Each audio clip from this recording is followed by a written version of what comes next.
नमस्कार दोस्तों, क्लॉक मी digital learning platform पर आपका स्वागत है। अपन पिछली कक्षाओं में धारा 25 तक कर चुके हैं। आज अपन पढ़ रहे हैं सेक्शन 26 और सेक्शन 26 में क्या है, निर्वाचन में मत देने की रीति, मतलब manner of voting at election. जब निर्वाचन होगा उस दौरान मत कैसे होगा, उसकी क्या प्रोसीजर होगी, उसमें कैसे मत दिया जाएगा, उसकी किस मैनर्स में वो मत रिकॉर्ड किया जाएगा, वो सब अपन पढ़ेंगे। तो इसकी उपधारा में एक लिखा हुआ है कि निर्वाचन में एक निश्चित रीति से मतदान होगा। निश्चित रीति से मतदान होगा मतलब वो जो रीति रहेगी ना, प्रोसीजर होगा, वो राज्य निर्वाचन आयोग निश्चित करेगा कि सभी लोग आकर इस तरह से पहले एक अपना मतदान करने वाले पूरी की पूरी टीम वहाँ पर होगी रेडी। फिर सब लोग 1 बाय 1 आएंगे, सब लोग अपने वोट देंगे। उसके यहाँ पर मार्क लगाया जाएगा, इस मार्क की ये वाली इंक होगी। फिर दूसरा आदमी उसका रिकॉर्ड करेगा, उसका साइन करवाएगा।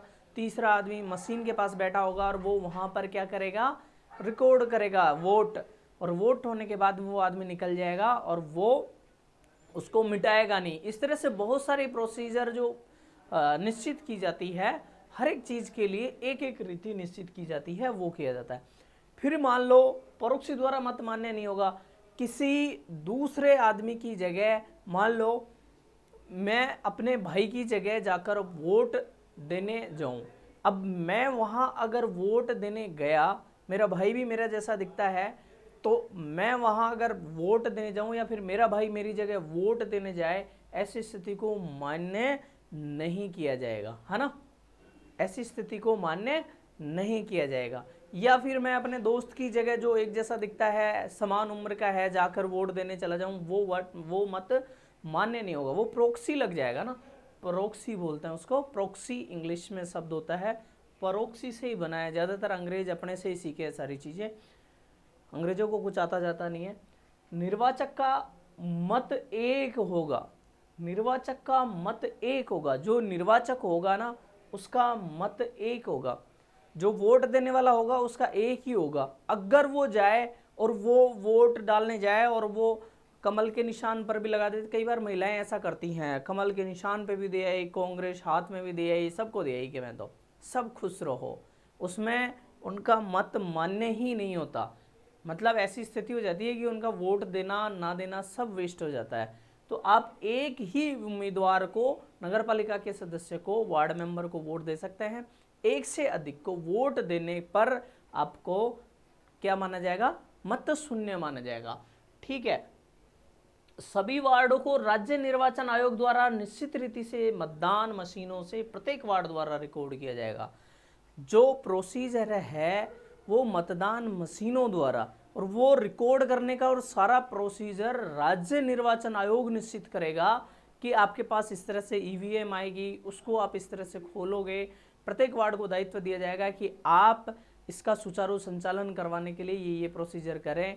वहाँ पर स्कूल में इन लोगों को डिप्लॉय करें, बाहर एक पुलिस वाला हो, इस तरह से आप पोल गाड़ो ताकि उसमें आने जाने की व्यवस्था प्रॉपर तरीके से हो। इस तरह की सारी चीज़ें करने का कार्य कौन करेगा, राज्य निर्वाचन आयोग के निर्देशों के अनुसार वार्ड करेगा। और वार्ड उन मशीनों को उसी रीति से जो निश्चित की गई है उसी द्वारा उसको अंगीकृत, प्रोसीजर को अंगीकृत करेगा। अब मान लो मशीन है, वोटिंग मशीन, स्पष्टीकरण वोटिंग मशीन। मतदान मशीन क्या होती है, आपने ज़्यादातर ने वोट दे ही दिया होगा, 18 साल से ऊपर हो ही चुके हैं।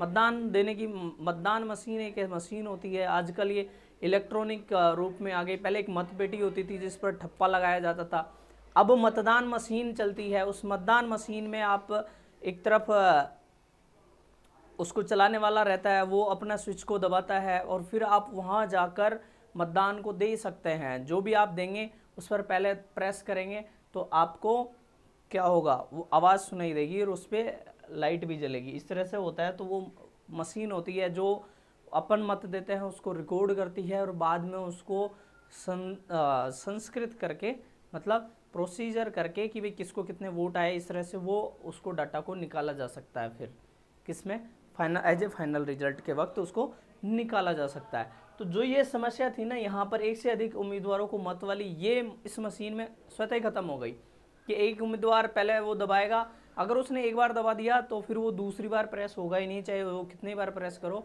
और फिर वो हटाएगा जब वो दूसरा आदमी जो अधिकारी या कर्मचारी वहाँ बैठा है और वो अलाउ करेगा नए वोट के लिए, तब ही दूसरा वोट डलेगा। तो ये समस्या स्वतः ही खत्म हो गई है ना नए आधुनिक ज़माने में। अब आने वाले समय में तो ये भी हो सकता है कि आपके केवल थंब से ही आपको डिसाइड हो गया और आप केवल उस जगह पे जाओ और अपना वोट दे दो, या फिर उसके बाद आने वाले और आगे आने वाले समय में यही हो सकता है कि एक समय निश्चित किया जाएगा, उस समय में आप अपने थंब से वोट दे सकते हैं। इस तरह की चीज़ें होती है ना। धारा 27 को देखेंगे अब अपन। सेक्शन 27, सेक्शन 27 क्या है? आकस्मिक रीति किस प्रकार भरी जाएगी। मान लो किसी सदस्य की जगह खाली हो जाती है, वो जगह खाली होने के कई कारण हो सकते हैं, जैसे किसी की मृत्यु हो जाए, या फिर किसी को और कहीं चुनाव में इलेक्शन जीत जाए, या फिर जगह छोड़ के वो नगरपालिका छोड़कर, मुंबई छोड़कर वो कोलकाता शिफ्ट हो जाए, कुछ इस तरह की, या विदेश चला जाए, या फिर उसका बीमारी की वजह से कोई इस तरह का रोग हो जाए जिससे वो लगातार कर ही नहीं पाए, कुछ आकस्मिक घटना हो जाए, कोई एक्सीडेंट हो जाए। तो ऐसी रीति में क्या होगा, ऐसे समय में क्या होगा कि वो पद खाली माना जाएगा। अब वो खाली है तो उसको कैसे भरा जाएगा, इसकी प्रोसीजर अपन इसमें देखेंगे, इस धारा 27 में देखेंगे। आकस्मिक रीति उपनिर्वाचन द्वारा भरी जाएगी। मतलब उपनिर्वाचन से जो आकस्मिक पद खाली हुआ है उसके लिए दोबारा चुनाव होगा और वो उपनिर्वाचन होगा। उपनिर्वाचन का मैंने पहले आपको पढ़ा रखा है, 6 महीने से पहले अगर समय 6 महीने से कम बचा है मुख्य निर्वाचन में, तो वो दोबारा चुनाव नहीं होगा, नए अगले आम चुनाव के साथ ही उसको चुनाव किया जाएगा। लेकिन अगर 6 महीने से ज़्यादा समय बचा हुआ है तो वो दोबारा चुनाव किया जाएगा। और इसको क्या बोलते हैं दोस्तों? उपनिर्वाचन। जो छोटा चुनाव होगा उसको उपनिर्वाचन बोलते हैं। इन सबको अपन क्या करते हैं, एक बार और देख लेते हैं ना। क्या है? निर्वाचन में मत देने की रीति, उसमें पहले से जो रीति होगी निश्चित उसी रीति से चुनाव होगा, मतदान होगा। परोक्षी द्वारा मत को मान्य नहीं किया जाएगा, एक आदमी के साथ स्थान पर दूसरा आदमी मत नहीं दे पाएगा, ठीक है। इसके अलावा निर्वाचक का मत एक होगा, एक आदमी केवल एक उम्मीदवार को मत दे सकता है, एक से ज़्यादा देने की स्थिति में उसका मत मान्य नहीं होगा। तीसरा, सभी वार्डों को राज्य निर्वाचन आयोग द्वारा निश्चित रीति से मतदान मशीनों से प्रत्येक वार्ड द्वारा रिकॉर्ड किया जाएगा। उसकी प्रोसीजर होगी कि वो मशीन द्वारा रिकॉर्ड किया जाए। स्पष्टीकरण मतदान मशीन क्या होती है ये आपको पता ही है, वोट डालने का, और वो सारा प्रोसीजर उसमें रिकॉर्ड हो जाता है, वोट भी रिकॉर्ड हो जाता है और प्रोसीजर के साथ में उसको फॉलो किया जाता है। धारा 27 में क्या था? आकस्मिक रीति किस प्रकार रीति भरी जाएगी। तो अगर जगह खाली हो गई तो उसके लिए उपनिर्वाचन, बाई इलेक्शन होगा। इसको क्या बोलेंगे? By election. उपनिर्वाचन को बाई इलेक्शन बोलेंगे, बाई इलेक्शन, है ना, बाई इलेक्शन। फिर उपनिर्वाचन से बना सदस्य केवल शेष समय के लिए ही पद धारण करेगा, पूरे 5 साल तक नहीं, है ना। अगर उपनिर्वाचन होता है मान लो, और किसी व्यक्ति की मृत्यु 2.5 साल बाद हो जाती है या 3 साल बाद किसी व्यक्ति की मृत्यु हो जाती है, तो अब नया चुनाव होगा। तो नया निर्वाचित व्यक्ति कितने दिनों के लिए उसका सदस्य रहेगा, तो वो शेष समय 3 साल हो चुके हैं तो 2 साल के लिए, आगे 2 साल आम चुनाव होने वाले हैं, उन तक ही वो सदस्य रहेगा। ऐसा नहीं कि उसका 5 साल मान्य होगा। किसी आरक्षित स्थान पर रिक्ति होने से, आरक्षित स्थान है, रिजर्वेशन वाला सिस्टम है, मान लो शांति देवी शांत हो गई, शांति देवी की मृत्यु हो गई, और वो एसटी की महिला थी, एसटी की महिला है वो, अब एसटी महिला है और एसटी महिला की जगह ही उसने चुनाव लड़ा था, रिजर्व स्थान पर चुनाव लड़ा था, तो अब उसकी जगह, शांति देवी की जगह दूसरी महिला जो केवल एसटी महिला ही होनी चाहिए उसी द्वारा भरा जाएगा। या फिर मान लो SC महिला है तो SC महिला की जगह स्थान पर केवल SC महिला द्वारा भरा जाएगा। अब मान लो EWS के लिए स्थान आरक्षित है या फिर OBC के लिए स्थान आरक्षित है तो केवल OBC के द्वारा ही भरा जाएगा। OBC महिला के लिए है तो OBC महिला द्वारा ही भरा जाएगा। तो जो स्थान पर चुनाव पहले हुआ था, जिस स्थान के लिए आरक्षित सीट थी, उसी के लिए भरा जाएगा। अगले चुनाव में हो सकता है वो आरक्षित स्थान से हट भी सकता है और अनारक्षित में भी शामिल हो सकता है, लेकिन जिस पिछले चुनाव में हुआ था उसी स्थान वर्ग के अनुसार वो भरा जाएगा। अब किसी महिला के द्वारा किया गया ना, अगर अनारक्षित वर्ग की महिलाओं के लिए है, जनरल की महिलाओं के लिए स्थान आरक्षित है, इसमें नगर पालिका में आपका रिजर्वेशन महिलाओं के लिए 50% है, आप ये ध्यान रखना। बाकी में 30% 33% है, लेकिन यहाँ पर 50% है। तो यहाँ किसी भी महिला हेतु रिक्ति केवल उसी महिला द्वारा, उसी स्थान की महिला द्वारा भरा जाएगा। ये समझ में आ गया होगा। दोनों में क्या है, केवल जिस वर्ग से चुनाव पहले हुआ था वो ही बाई इलेक्शन में उसी प्रोसीजर से चुनाव होगा। ठीक है। फिर चौथा है, निर्वाचित सदस्य की मृत्यु, त्यागपत्र देने से हट जाए या फिर मृत्यु हो जाए या फिर कुछ हो जाए तो अगले आम चुनाव में मान लो 6 महीने से कम समय बचा है, 5 माह का ही बचा है।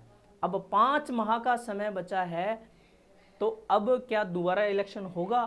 तो ऐसे में राज्य सरकार को शक्तियां हैं कि वो वहां पर निर्देश दे कि इसमें इलेक्शन बाई इलेक्शन नहीं होगा, उपचुनाव नहीं होगा और इस उपचुनाव की जगह अगले चुनाव के वक्त ही उस पद को भर लिया जाएगा। तो ये प्रोविजंस हैं किसके? धारा 27 के। धारा 27 एक बार फिर से देख लेते हैं। अगर मान लो किसी सदस्य की जगह अचानक खाली हो जाए, उसकी मृत्यु हो जाए, उसकी त्याग पत्र हो जाए या फिर उस सदस्य को हटा दिया जाए, नगर पालिका द्वारा हटा दिया जाए, तो ऐसी स्थिति में उपचुनाव होगा, बाई इलेक्शन होगा पहली बात तो। और बाई इलेक्शन होगा तो उसमें वो कितने समय के लिए होगा? जो शेष समय बचा होगा, 5 साल में से 3 साल बचा है या 2 साल बचा है या 4 साल, उसी के लिए होगा।